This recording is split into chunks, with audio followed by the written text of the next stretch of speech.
we're talking about investing, and this is not just a quick sprint. You've probably heard the analogy. This is a marathon. And my question is, on social, what are you doing to start building and transitioning and shifting the conversation? Because people are going to watch you online. These are the things you're doing to build the network.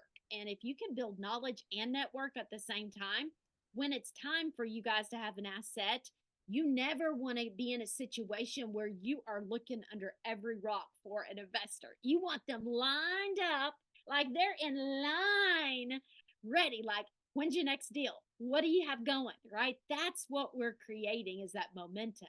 Let's go ahead and take a little temperature on a scale of 1 to 10, 10 being excellent. I am killing it. I want you to rate right now, rate your Facebook account. This is probably maybe your personal, if you've already done like a business professional account.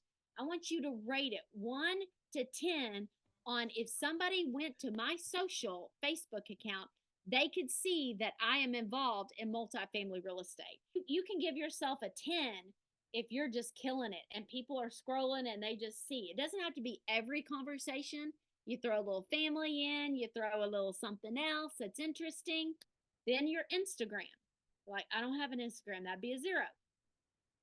And then give yourself the third score is, have you created some type of next level LLC that is your brand and maybe the company that you're investing with? Now, again, talk to your professionals, but do you have a landing page? Do you have a website that somebody could go to that you could send them to, and give yourself a rating there? So first, 1 to 10, Facebook.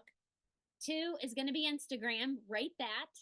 3, do you have a site or some way that somebody can get in touch with you? And even if it is your first rodeo, you're starting. You got to start. You got to start this snowball.